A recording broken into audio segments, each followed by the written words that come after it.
बुमराह की गेंदबाजी इंग्लैंड पे भारी, क्योंकि बुमराह के दम पर भारत ने इंग्लैंड को 387 पर ऑल आउट कर दिया है। अरे कहना क्या चाहते हो? अरे हम तो कुछ नहीं कहना चाह रहे, लेकिन बुमराह की गेंदबाजी को देख करके इंग्लैंड के फैंस यही करें, कैसे कैसे लोग रहते हैं यार यहाँ पर। मतलब क्या यार गेंदबाजी की है, गजब की गेंदबाजी जसप्रीत बुमराह आए और छाए भी, कमाल की गेंदबाजी जसप्रीत बुमराह ने की है। चलो इंग्लैंड के बल्लेबाजों को बिल्कुल सीधा स्टम्प आउट कर दिया, 4 बल्लेबाजों को सीधा बोल्ड किया है, जिसमें 3 बड़े बड़े नाम शामिल हैं, हैरी ब्रूक, बेन स्टोक्स और जो रूट। मतलब जो रूट को 15वीं बार आउट किया है, उनको जेब में रखते हैं अपनी जसप्रीत बुमराह जो रूट को, जब चाहे तब आउट कर देते हैं। मतलब सीधा स्टम्प आउट कर दिया, बोल्ड आउट, कोई चांस नहीं था जो रूट के पास। इतना बड़ा खिलाड़ी उसे बोल्ड करना आसान नहीं होता है। दोस्तों दूसरे दिन जब इंग्लैंड की टीम बैटिंग करने उतरती है तो वहाँ पर भारत की तरफ से जसप्रीत बुमराह ने जो गेंदबाजी की है, मतलब जहर गेंदबाजी, 251 से आगे खेलना शुरू करते हैं तो 5वां विकेट इंग्लैंड का जो है वो 260 पर गिरता है बेन स्टोक के रूम में, जसप्रीत बुमराह ने बोल्ड आउट कर दिया। उसके बाद जो रूट को भी 271 पर जो है जसप्रीत बुमराह ने बोल्ड आउट कर दिया, यानी 260 पर जो है 5वां विकेट, फिर 271 पर जो है 6ठा विकेट, फिर उसके बाद 271 पर 7वां विकेट क्रिस वोक्स भी आउट कर दिया, यानी लगे यहाँ तो लगातार 2 गेंदों पर 2 विकेट। यहाँ पर हैट्रिक का चांस बनता है, लेकिन हैट्रिक वहाँ पर नहीं हो पाती है। लेकिन फिर वहाँ से जेमी स्मिथ और ब्रेंडन कार्स ने इंग्लैंड की पारी को संभाला और क्या जबरदस्त बैटिंग की। मतलब 84 रनों की साझेदारी 8वें विकेट के लिए होती है यार, मतलब कमाल की बल्लेबाजी की। 8वें विकेट के लिए इतनी बड़ी पार्टनरशिप नहीं होती है, वो भी उस पिच पर जिस पर बॉलरों को मदद मिल रही हो। सोचो, फिर वहाँ से जेमी स्मिथ का कैच छोड़ता है, क्योंकि मोहम्मद सिराज की गेंद पर जो है केएल राहुल ने कैच छोड़ दिया था, तो वहाँ से जेमी स्मिथ ने बढ़िया पारी खेली, 51 रन बनाए 56 गेंदों में। फिर उसके बाद जो है इंग्लैंड का 8वां विकेट 355 पर गिरता है जेमी स्मिथ के रूम में।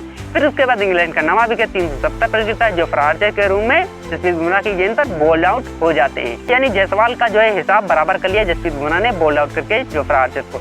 और ब्रेंडन कार्स के विकेट के साथ ही 387 पर इंग्लैंड की टीम क्या हो गई राहुल जी?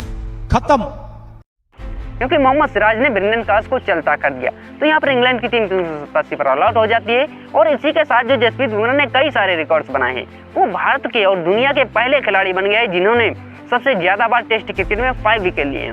मतलब 13 बार 5 विकेट लिए हैं टेस्ट क्रिकेट में। कपिल देव ने जो है अभी तक 12 बार 5 विकेट लिए थे और 66 मैचों में, और जसप्रीत बुमराह 13 बार 5 विकेट ले चुके हैं सिर्फ 35 मैचों में। मतलब कितना बड़ा अंतर है यार, कहाँ 66 और कहाँ 35।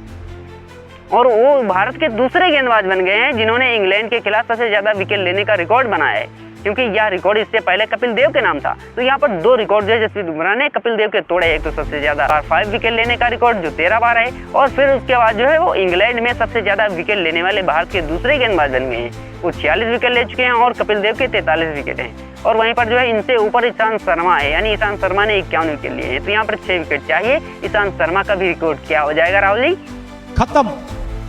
क्या कमाल की गेंदबाजी जसप्रीत बुमराह ने की, तो जितनी तारीफ की जाए उतनी कम है। कई सारे रिकॉर्ड बनाए, दुनिया का कोई भी बॉलर जसप्रीत बुमराह के इर्द गिर्द भी नहीं है। मतलब रबादा ने जो है 7 बार 5 विकेट लिए हैं 34 मैचों में। और वहीं पर मिचेल स्टार्क की बात की जाए 44 मैचों में 7 बार 5 विकेट वो भी ले चुके हैं। हैजलवुड भी 6 बार 5 विकेट ले चुके हैं। मतलब कोई इर्द गिर्द भी नजर नहीं आ रहा है जसप्रीत बुमराह की। कपिल देव ही थे जिन्होंने 12 बार 5 विकेट लिए थे। तो कमाल की गेंदबाजी जसप्रीत बुमराह की रही है यार। अगर हम दोस्तों भारत की बॉलिंग पर नजर डालें तो भारत की तरफ से जो है आकाशदीप विकेट लेस रहते हैं, और इसके साथ जो है वो वाशिंगटन सुंदर भी विकेट लेस रहते हैं। जबकि आकाशदीप ने पिछले जो है मैच में 10 विकेट लिए थे, तो आकाशदीप को कोई विकेट नहीं मिलता है। 23 ओवर के 92 रन दिए और कोई विकेट नहीं। नीतीश कुमार रेड्डी 17 ओवर करते हैं और 62 रन देते हैं, 2 विकेट। यानी शुरुआत के जो 2 विकेट थे वो नीतीश कुमार रेड्डी लेते हैं, और फिर उसके बाद जसप्रीत बुमराह 27 ओवर फेंकते हैं और 74 रन देते हैं, 5 विकेट लिए। मतलब सोचो यार, लगभग जो है 2.5 रन प्रति ओवर के हिसाब से रन दिए जसप्रीत बुमराह ने। और फिर उसके बाद मोहम्मद सिराज, इन्होंने अच्छी गेंदबाजी की, 23.3 ओवर फेंके और 85 रन दिए और 2 विकेट लिए। बढ़िया गेंदबाजी सिराज की रही। और फिर उसके बाद वाशिंगटन सुंदर आते हैं, मतलब विकेट कोई नहीं, लेकिन 10 ओवरों में 2.1 की इकोनॉमी से रन दिए। मतलब क्या कमाल की गेंदबाजी की है, रन जो है बहुत कम दिए। और फिर उसके बाद जडेजा आते हैं, इन्होंने भी जो है 29 रन दिए 12 ओवरों में और 1 विकेट लिया। तो इन्होंने भी जो है अच्छी गेंदबाजी की, कमाल की गेंदबाजी। केवल आकाशदीप ने 4 रन प्रति ओवर के हिसाब से रन दिए, बाकी सभी ने अच्छी गेंदबाजी। अगर हम दोस्तों भारत की पारी पर नजर डालें तो भारत की जो है टीम बैटिंग करने उतरती है, तो भारत का जो पहला विकेट 13 पर जायसवाल का गिरता है, जोफ्रा आर्चर की गेंद पर बोल्ड आउट हो जाते हैं। मतलब यार, जो जोफ्रा ने जो जायसवाल को आउट कर दिया, अपने यार को, राजस्थान के जो है राजस्थान की टीम से एक ही साथ खेलते थे, जोफ्रा ने आउट कर दिया। और फिर उसके बाद भारत का जो दूसरा विकेट था वो 74 पर करुण नैयर के रूम में गिरता है। तो करुण नैयर भी जो है इस मैच में फ्लॉप है, 40 रन बना करके आउट हो जाते हैं। और फिर उसके बाद सुमन गिल भी जो है वो 16 रन बना करके आउट हो जाते हैं। 107 पर सुमन गिल का जो है विकेट गिरता है, यानी तीसरा विकेट सुमन गिल का गिरा। लेकिन वहां से जो भारत की पारी को जो है केएल राहुल और ऋषभ पंत ने संभाला, यानी अच्छी बैटिंग कर रहे हैं। 145 पर 3 ही विकेट थे भारत के दूसरे दिन के खेल खत्म होने तक। सुमन गिल ने भले ही 16 रन बनाए हो, लेकिन उन्होंने विराट कोहली का रिकॉर्ड तोड़ दिया है, क्योंकि सुमन गिल 16 रन बना करके विराट कोहली से ऊपर निकल गए हैं। एक टेस्ट मैच में सबसे ज्यादा रन भारत से बाहर, यानी इंग्लैंड में एक टेस्ट सीरीज में सबसे ज्यादा रन बनाने वाले वो भारत के जो है दूसरे बल्लेबाज बन गए हैं। और वो एशिया के भारत के पहले कप्तान हैं जिन्होंने इंग्लैंड में सबसे ज्यादा एक सीरीज में रन्स बनाए हो, क्योंकि इससे पहले विराट कोहली ने 593 रन्स बनाए थे इंग्लैंड में।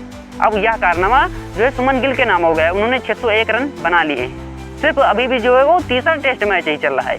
इनसे ऊपर जो है राहुल द्रविड़ हैं, तो उनका भी रिकॉर्ड ये तोड़ देंगे, क्योंकि राहुल द्रविड़ ने 602 रन बनाए हैं। तो सिर्फ 2 रन चाहिए यहाँ पर सुमन गिल को राहुल द्रविड़ का रिकॉर्ड तोड़ने के लिए।